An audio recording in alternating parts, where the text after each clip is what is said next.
Hi, I'm Joe Freilich. I'm a managing director at TKO. And I'm Tim Olewczyk. I'm a managing director at TKO. So, one of the questions I'm getting today, right after you cover the weather and what's going on with COVID, is how is COVID, affecting your business? And as I was mentioning to them, I thought your article and your letter really did a good job of summarizing that. And I thought maybe no better than to hear it right from the horse's mouth. Yeah, So. sure.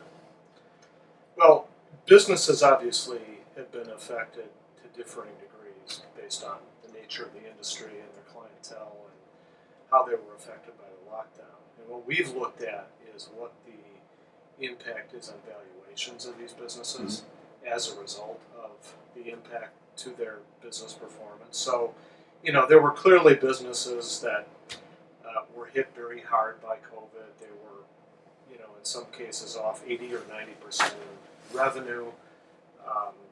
Think of hospitality and places like that, and their valuations are significantly affected.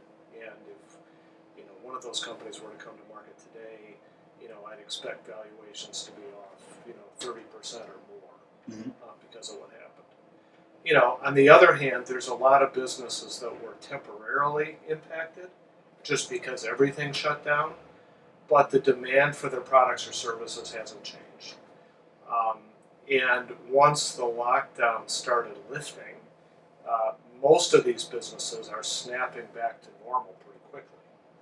And those are companies who we're not seeing any meaningful impact on valuation. And in some cases, we're seeing slightly better valuations because of the inherent strength of the business model that allows them to do that.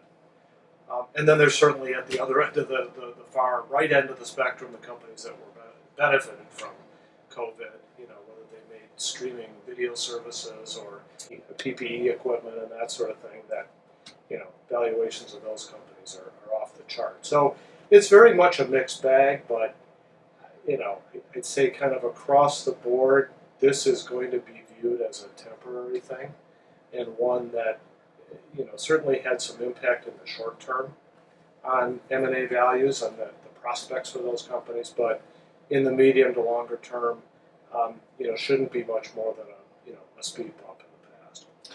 I shared with a lot of these people the company that we had out in the market that was right in the middle of the marketing process when COVID hit, and a company that continued to produce in the manufacturing side, continued to produce through the COVID, through a lot of the most shut down days. And one of the things we found that I thought was very surprising was actually increased interest, because I think the supply of good transactions out in the marketplace was certainly limited during that time. And in a transaction where we typically might get 8 to 10 bids, in this case we got 22.